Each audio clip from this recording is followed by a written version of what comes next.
In 1873, deep in the South Pacific, the crew of the HMS Challenger was dredging the seafloor at depths no human had ever explored. They were pulling up sediment samples, cataloging strange creatures, mapping the unknown. But what came up in one haul stopped them cold. Teeth. Massive triangular teeth, some nearly 7 inches long. At first, the scientists did what any reasonable person would do when they see giant shark teeth dredged from the deep ocean floor. They assumed they were from great whites. Great whites were the apex predators everyone knew, and the idea of a shark even larger already felt like pushing credibility as far as it could go. But something was off. The teeth were the wrong shape. The serrations didn't match. The sheer size didn't fit anything in the catalog researchers knew. Then came the shock. These weren't great white teeth. They were from something far older, far bigger. Something that had ruled the oceans for over 20 million years. This was Megalodon. See, the ocean floor isn't just sediment and rock. It's a time capsule. Layers of calcium carbonate, volcanic ash, and fossilized remains stretching back millions of years. And scattered throughout those layers, the biggest shark teeth anyone had ever seen. If you found this video valuable, consider subscribing to the channel. Creating a video like this takes weeks of research and hours of editing. If you appreciate the effort, a quick subscribe and like makes a huge difference. Leave a comment with your thoughts on Megalodon. I'd love to hear your theories. Thanks for watching. As paleontologists recovered more specimens, hundreds of teeth, dozens of vertebrae scattered across every ocean basin, one thing became undeniable. This wasn't a fluke or an exaggeration. The fossils were consistent, enormous, and unlike anything in the modern record. News hit like a thunderclap. When researchers first measured the teeth and reconstructed the jaws, they ran the numbers again and again, convinced the calculations had to be wrong, but they weren't. The measurements pointed to a shark more than 18 meters long. Some estimates pushed it to 20 meters or more. Researchers were stunned. If those numbers were real, Megalodon wasn't just a big shark, it was the largest marine predator Earth had ever produced. Its size implied Miocene and Pliocene oceans far richer, far more competitive, and far more violent than scientists had imagined. A creature this massive could only exist in a world pushing biology to its limit. What kind of planet grew monsters like this? The size that broke biology. Megalodon was absurdly large. The most conservative estimates put it at about 50 feet long, but some estimates go as high as over 60 feet, and it weighed somewhere between 50 and 70 tons. For context, the largest great white shark ever reliably measured was about 20 feet long and weighed around 2 tons.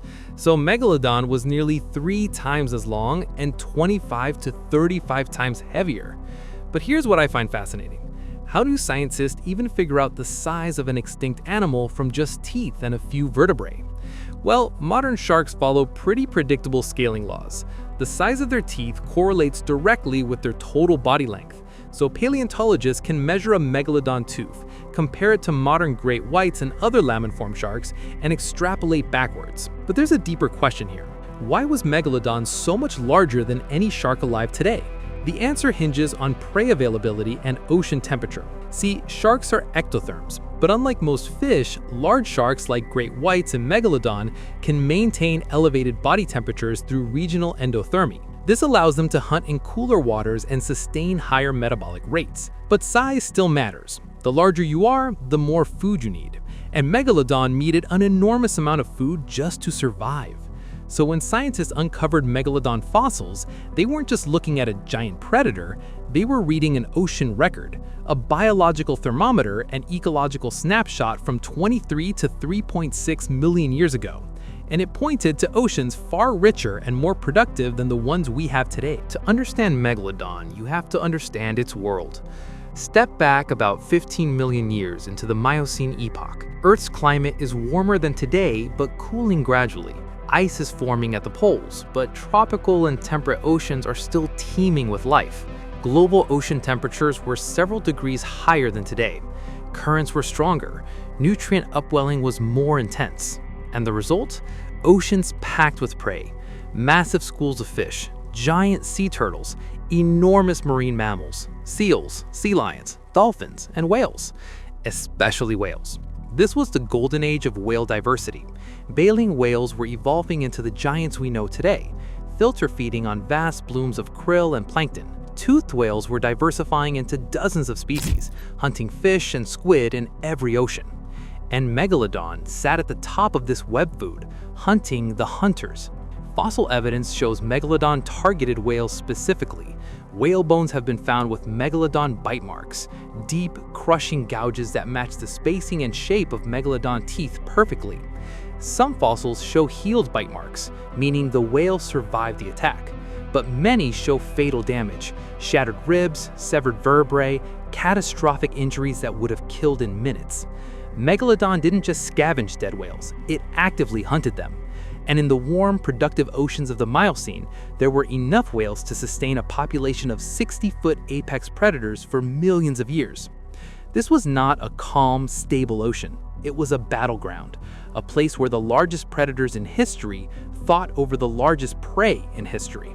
And Megalodon was winning. So here's the question everyone wants to know. How did Megalodon actually hunt? Well, forget everything you've seen in movies. Megalodon wasn't some mindless killing machine thrashing at the surface. This wasn't a shark relying on speed or agility. Megalodon was simply too big for that. 50 to 60 feet of muscle doesn't sprint through water like a great white. It uses power, precision, and strategy. Based on bite marks on fossilized whale bones, scientists have reconstructed Megalodon's hunting strategy. And it's terrifying. Megalodon targeted the flippers and tail first. Not the head, not the body. The propulsion system. Biomechanical models estimate that Megalodon's bite force was between 24,000 and 40,000 pounds per square inch. That's more than 10 times the bite force of a great white shark, more than a T-Rex, more than any living animal. One bite from Megalodon could crush a car, shatter bone, sever arteries, cause catastrophic blood loss in seconds. And perhaps most importantly, Megalodon was a coastal hunter. Unlike modern great whites that roam the open ocean, Megalodon fossils are most common in shallow coastal regions, places where whales migrated, gave birth, and nursed their young. Megalodon didn't chase prey across the open ocean. It waded in nursery grounds, migration routes, and feeding areas. And when whales came through, Megalodon was already there. So when you imagine Megalodon, don't picture it racing through the open ocean like a missile. So if Megalodon was such a successful predator, perfectly adapted to its environment, why isn't it still around? Well, the answer is both simple and tragic. The world changed, and Megalodon couldn't. Around 5 million years ago, Earth's climate began to shift. The Plenocene epoch brought cooler temperatures, changing ocean currents, and a reorganization of marine ecosystems. And for a predator as specialized as Megalodon, that was a death sentence. Here's the thing about being an apex predator. You're at the top of the food web, which means you're entirely dependent on everything below you. If the base of the food web collapses, you starve. And that's exactly what happened. As oceans cooled, productivity shifted, nutrient upwelling changed, whale migration patterns changed, and critically, whale populations began to decline in the regions where Megalodon hunted. Baleen whales, which had thrived in the warm, productive oceans of the Miocene, started moving toward polar regions where cold water supported massive krill blooms. Megalodon, being a warm water predator, couldn't follow. Meanwhile, smaller, faster predators were evolving. Great white sharks, which were smaller and more energy efficient, could survive on less food. Orcas, which hunted cooperatively, could take down prey Megalodon couldn't reach. Essentially, Megalodon was outcompeted. It needed too much food, it couldn't adapt fast enough, and the oceans it had ruled for 20 million years were becoming hostile. But it wasn't just competition. The entire ecosystem was shifting. The Isthmus of Panama, which connects North and South America, fully closed around 3 million years ago. This event, called the Great American Biotic Interchange, fundamentally changed ocean circulation. Warm Atlantic currents that had supported Megalodon's hunting grounds were redirected. coastal waters cooled, prey populations migrated or died out. And perhaps most importantly, Megalodon's nursery grounds, shallow, warm coastal waters where young sharks grew to adulthood, began to disappear. Without safe places to reproduce and raise young, Megalodon populations couldn't sustain themselves. Birth rates dropped, juvenile mortality increased, and slowly, over hundreds of thousands of years, the largest shark that ever lived simply stopped existing. Megalodon died not from predation, not from disease, not from a single catastrophic event. It died because the oceans changed by just a few degrees, because currents shifted, because prey moved. That's all it took. A slow environmental shift, and the apex predator of 20 million years vanished. And that should make us think, because ecosystems don't just support life, they define the upper and lower limits of what life is even possible. Megalodon was a creature that should never have existed. It was too big, too hungry, too dependent on an ocean that was always destined to change. But for a brief moment in Earth's history, 20 million years, which is nothing in geological terms, all the conditions aligned perfectly. Warm oceans, abundant prey, no competitors large enough to challenge it. And for those 20 million years, the largest shark that ever lived ruled the seas. And then, just as quickly as it appeared, it vanished, leaving behind only teeth and questions. But here's what Megalodon teaches us. Size is not permanent. Dominance is not guaranteed. The most successful predators in history can be erased by changes they never see coming. Megalodon didn't fail because it was weak.